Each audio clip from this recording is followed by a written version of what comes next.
বিসমিল্লাহির রহমানির রহিম। আসসালামু আলাইকুম ওয়া রাহমাতুল্লাহি ওয়া বারাকাতুহু।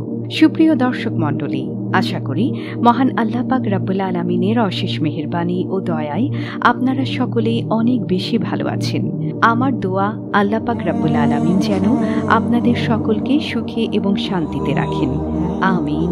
আমাদের চ্যানেলের সুপ্রিয় দর্শক মণ্ডলী, রাসূল সাল্লাল্লাহু আলাইহি ওয়াসাল্লাম জানিয়েছেন, 7টি ঘরকে আল্লাহ পাক রব্বুল আলামিন পছন্দ করেন না এবং 7টি ঘর থেকে আল্লাহ তাআলা তার রহমতের ফেরেশতাদেরকে প্রবেশ করতে দেন না। দর্শক, চেক করুন সেই 7 ঘরের মধ্যে থেকে আপনার ঘরও আছে কিনা। তাহলে এখন জানুন কোন 7 ঘরকে আল্লাহ পাক একদম পছন্দই করেন না।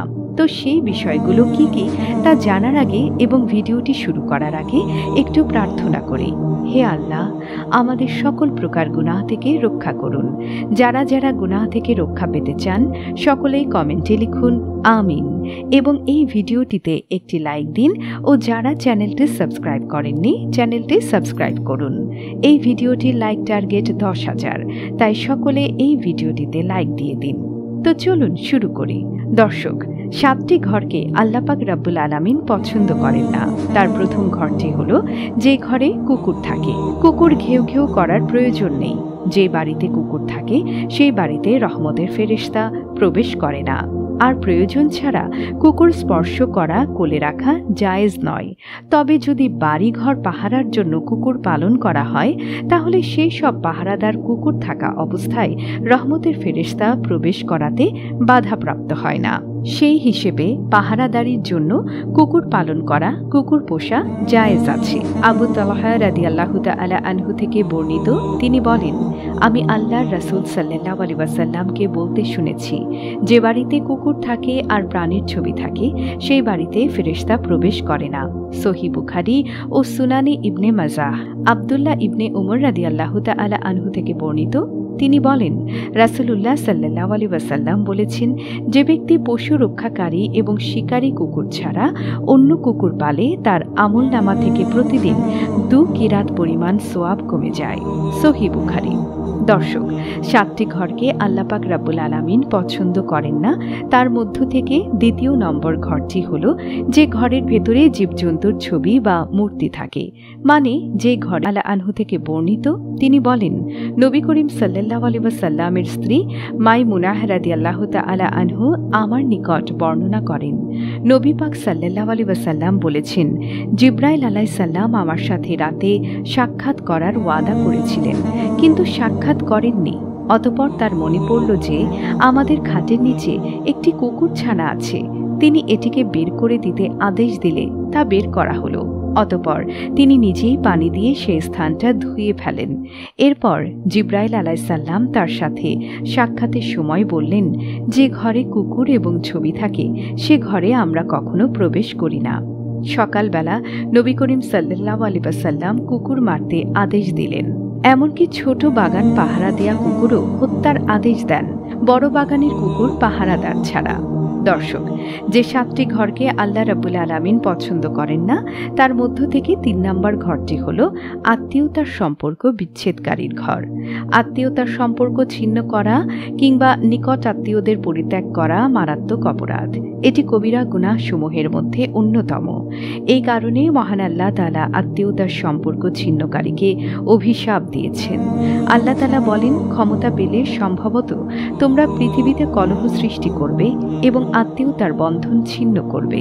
এদের প্রতি আল্লাহ অভিশাপ দেন, এমনকি এরপর তাদের বধির ও দৃষ্টিশক্তিহীন করে দেন। সূরা মুহাম্মদ আয়াত 22-23। সুপ্রিয় সম্মানিত দর্শক, আত্মীয়তার সম্পর্ক ছিন্ন করা সম্পর্কে রাসূলুল্লাহ সাল্লাল্লাহু আলাইহি ওয়াসাল্লাম তার উম্মতকে সতর্ক করেছেন।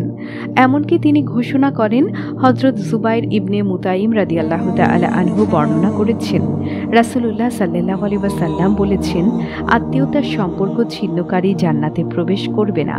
বুখারী ও মুসলিম। রাসূলুল্লাহ সাল্লাল্লাহু আলাইহি ওয়াসাল্লাম ঘোষণা করেছেন, যে ব্যক্তি আল্লাহকে ও পরকালে বিশ্বাস করে সে যেন তার আত্মীয়তার সম্পর্ক বজায় রাখে। বুখারী। প্রিয় দর্শক, যে 7টি ঘরকে আল্লাহ পাক রব্বুল আলামিন পছন্দ করেন না তার মধ্যে 4 নম্বর ঘরটি হলো যে ঘরে জম্বি থাকে। জম্বি বলা হয় যার উপর গোসল ফরজ হয়েছে কিন্তু সে ফরজ গোসল না করে শুধু গায়ে পানি ঢেলে দেয়, এমন ব্যক্তিকে জম্বি বলে। আর যাদের উপর ফরজ গোসল হয়েছে সেই সমস্ত লোকেরা যদি ফরজ গোসল না করে এবং শুধু গায়ে পানি ঢেলে গোসল করে নেয়, তাহলে এমন ব্যক্তিদের ঘরেও রহমতের ফেরেশতা প্রবেশ করে না এবং এই সমস্ত ঘরকে আল্লাহ তাআলা পছন্দ করেন না। সুপ্রিয় সম্মানিত দর্শক, 7টি ঘরকে আল্লাহ পাক রব্বুল আলামিন পছন্দ করেন না। তার মধ্যে 5 নম্বর ঘরটি হলো যে ঘরে মেয়েদের আওয়াজ উঁচু হয়ে থাকে। রাসূলুল্লাহ সাল্লাল্লাহু আলাইহি ওয়াসাল্লাম বলেছেন, এমন ঘরকে আল্লাহ তাআলা পছন্দ করেন না যে ঘরে স্বামীর চেয়ে স্ত্রীর আওয়াজ বেশি উঁচু হয়ে থাকে বা যে ঘরে পুরুষের চেয়ে নারীর আওয়াজ বেশি উঁচু হয়ে থাকে। এমন ঘরকে আল্লাহ তাআলা অপছন্দ করে থাকে। এমনকি এই ধরনের ঘরের উপর 70,000 ফেরেশতা রাত দিন লানত পাঠাতে থাকে। প্রিয় দর্শক, তাই প্রত্যেক ঘরে নারী বা প্রত্যেক স্ত্রীর আওয়াজকে নিচু রাখতে হবে, যাতে করে পরপুরুষ কোনো নারীর শব্দ শুনতে না পারে। যে ঘরে নারীর আওয়াজ বা স্ত্রীর আওয়াজ উঁচু হয়ে থাকে সেই ঘরে রহমতের ফেরেশতা প্রবেশ করে না।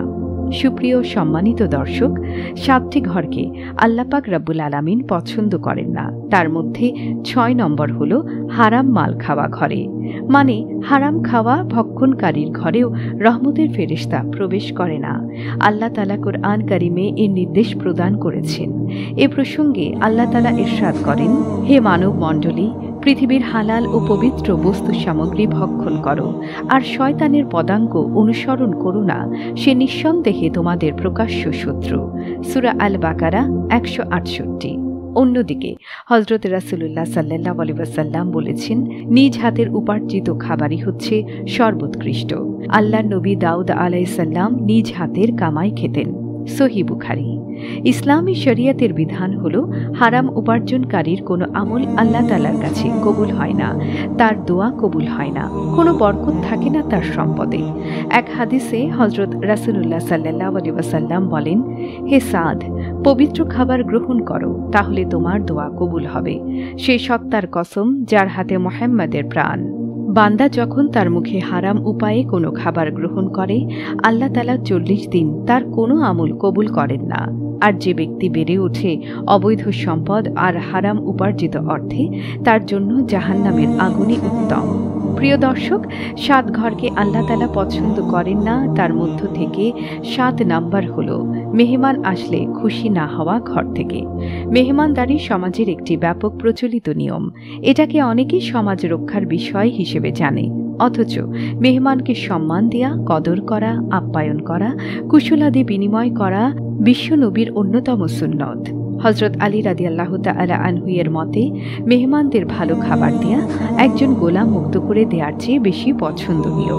আবার কাউকে খাবারের মেহমানদারি করা উত্তম চরিত্রের অংশ বলে মনে করতেন সাহাবায়ে কেরাম। প্রিয় দর্শক, মেহমানদারির নির্দেশনা ইসলামের অন্যতম সৌন্দর্যগুলোর মধ্যে মেহমানদারি অন্যতম। মেহমানদারির কারণে আইয়ামে জাহেলিয়াতের সময়েও বিশ্বনবী সাল্লাল্লাহু আলাইহি ওয়াসাল্লাম অবিশ্বাসীদের কাছে প্রশংসিত ছিলেন। এ কারণে মেহমানকে সম্মান করা একজন মুসলমানের জন্য ঈমানি দায়িত্ব।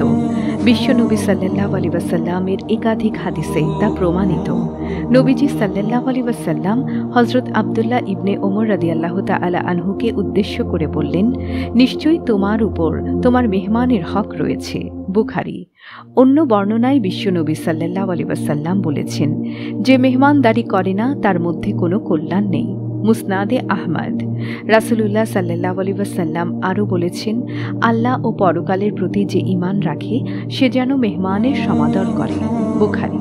আশা করি আপনারা এই 7টি জিনিস খুব ভালো করে বুঝতে পেরেছেন। আপনারা যদি এই 7টি জিনিসের প্রতি গুরুত্ব দেন, তাহলে ইনশাআল্লাহ বিপদ আপনাদের কাছে আর আসবে না। তাই আপনারা এই 7টি কথা অবশ্যই মনে রাখবেন। তো বন্ধুরা, এই ছিল আমাদের আজকের ভিডিও। ভিডিওটি ভালো লাগলে অবশ্যই লাইক, কমেন্ট ও সাবস্ক্রাইব করবেন এবং ভিডিওটির বিষয়ে আপনার যদি কোনো মতামত থাকে তাহলে কমেন্ট করে জানাবেন। দেখা হচ্ছে পরবর্তী ভিডিওতে। আল্লাহ হাফেজ।